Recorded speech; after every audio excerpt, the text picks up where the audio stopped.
Head over to miniaturemarket.com where they have thousands of board games at discounted prices like Ticket to Ride Japan. Hello my friends, it's the Game Boy Geek here, and today we're going to be traveling all around the world on trains again. This time we're going to be visiting Japan and Tokyo and the Tokyo subway, and we're also going to be visiting Italy. We're going to be checking out the new map pack expansion for Ticket to Ride Japan, but it also has Italy on the backside, so let's take a look and I'll see you on the other side.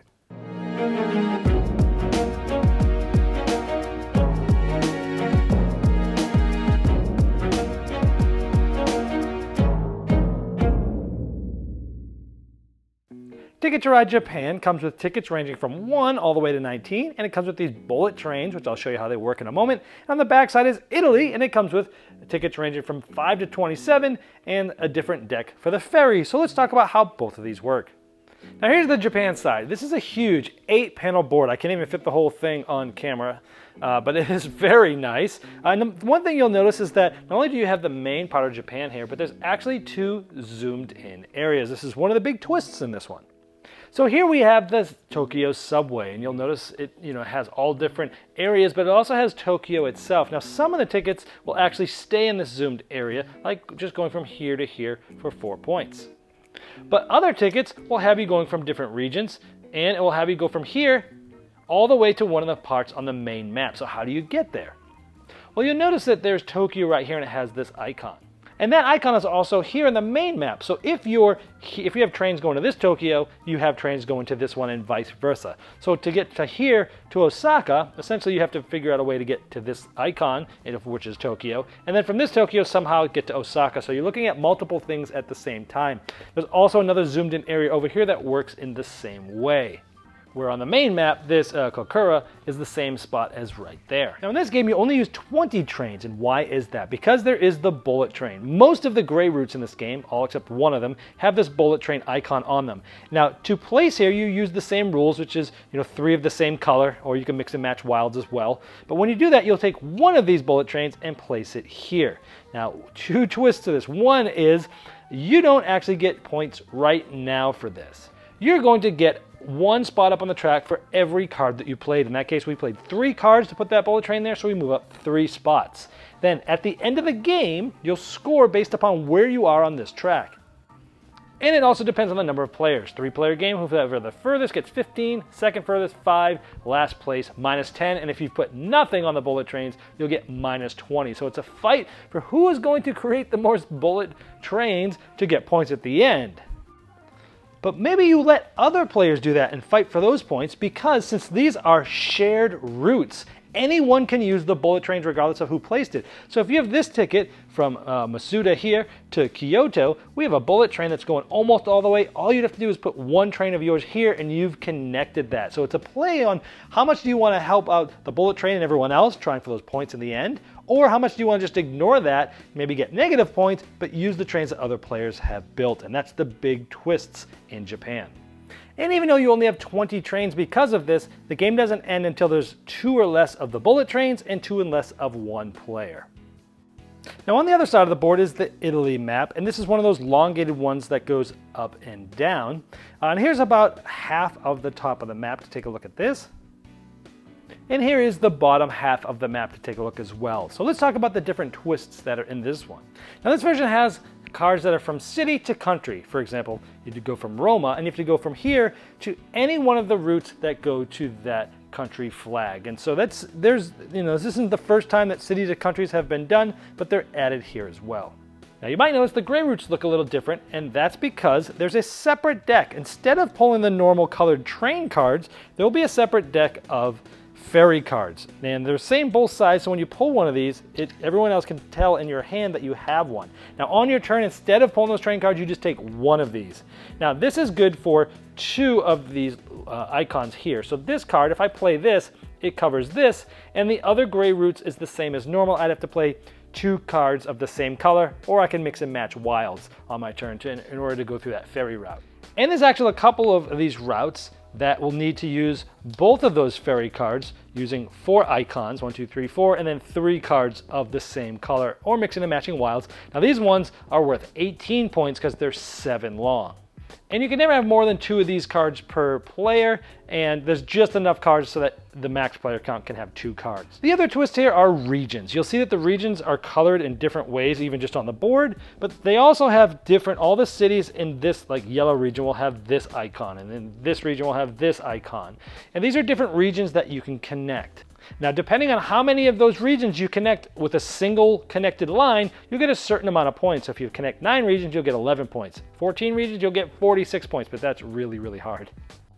And there's 3 regions where if you connect all of the ones within that region interconnected together with each other, it counts as an additional region for that. But that's pretty much all the twists in Italy. All right, for Japan and Italy, it comes on a beautiful big 8-panel board, and it's larger than the 6-panel board in the base game, so I like that about it. It's nice and big, fits on the table nice. For Japan, I really like the zoomed in areas. It's such a unique concept where you're looking at tickets and you see some things over here in this zoomed in area, like the Tokyo subway area, but you have to get to there from somewhere way else, and you have to go, oh, okay, gotta go down to Tokyo, and then from over here to there. It was just a cool little twist that I enjoyed quite a bit. Now, the bigger twist here are those bullet trains. Now, this was a cool concept because those gray routes, you're usually just laying trains of all the same color, and you're doing the same thing, but now instead of you putting your trains, because you only have, I think, 20 on this one, you're putting the bullet train down. And those shared routes is pretty cool because you're going to be moving up that track. And also, you don't get blocked quite as easily in this one. It's a little more friendly. So if you're looking for a map that has some interesting things going on, but is a little more forgiving to people that don't like being blocked, this is definitely the map for them. So with that bullet train, it's interesting because you've got to concentrate on, oh, do I build this bullet train, or do a lot of my tickets go on this main bullet train track and let others build it for you, so you can just get tickets and do some little smaller spots that get to where you need to go, but for the most part riding on things that other players have built. But if you do that, then you might come in last, which then you're going to get minus points, and is that worth it? It's a very interesting thing to weigh. Or do you just try to build just enough to not get negative points and get over that last player and hope that you can get some points but still build most of your things, do sort of a hybrid strategy, and I like that. Now with that, it could be a positive or a negative, is because of that route is shared, ticket diving is a lot more forgiving in this game. You can try to get tickets, and a lot of times you'll be using something that some other players have already built for you, and that's kind of fun. But it's also, some people might not like that as much. So those tickets can be more randomized since, you're getting a lot of help from the other players. For example, on the last game I played of this, it was the last turn. I had a feeling that I was not going to win. There was one player that was clearly ahead of me. And on my last, I did a Hail Mary. I pulled the extra tickets, and 2 of them basically stayed just on the main bullet train route that goes east to west there on the map. I think it's actually north to south in real life, but it was going left to right on the map. And both of them were there, and I did only beat them by 3 points. So that last Hail Mary won the game for me, and that can happen in this game. But overall, the concepts here are really, really cool. So on the negative side is basically what I just said is the tickets can be a little bit more random, and you can win sort of by accident sometimes. But that was a luck of the draw. That probably wouldn't happen too often. But that's on the negative side. But overall, I really, really, really like Japan. I wouldn't say it's like my favorite map, but it's definitely one that would be strong in the sort of rotation of new maps. So let's talk about Italy. On Italy, I like the ferry cards that had those 18-point routes. I mean, that is a fight. Those are huge. If you can get 2 of those, 36 points, wow. But of course, it's going to take you just 2 turns to get even just the 2 ferry cards, and then 3 other cards of the same color. So it might take you some more turns to do it, but the payoff is definitely worth it.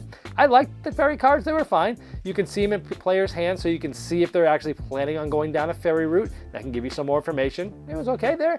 I think this map is best for a good next step map after the base Ticket to Ride. So if you have someone that's getting into Ticket to Ride, they've played it a handful of times, like, oh, I like this, Italy might be a good one to play next because the twists aren't really that big. I mean, sure, you get a ferry card, that's it. I mean, it's not that big of a deal. And the region bonuses is the only negative thing I really have to say about this map, other than it's just okay, is that the region bonuses weren't that interesting.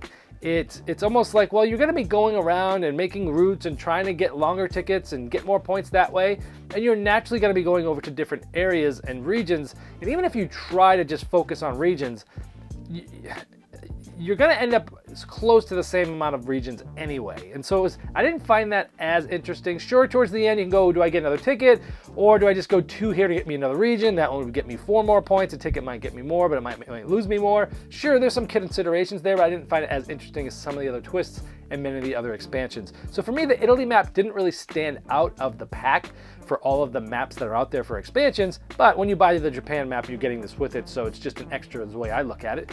And again, I think it is good for sort of new players that just want to graduate to a different map than the standard one, but not have it be too different. But it's not one that I would pull out often enough for me. So that's what I think. Japan's great, Italy's okay, but does have a purpose for newer players, and that's what I think of these 2 maps. Did you miss the Game Topper 2.0 Kickstarter? Have no fear, it's not too late to get in on the ultimate gaming accessory. Convert your table into a high-quality gaming table with a fully portable Game Topper system and take advantage of some of the best 3mm premium gaming mats in the industry. New styles, new sizes, and new accessories can be yours. Upgrade every game you play by late backing now at GameToppersLLC.com.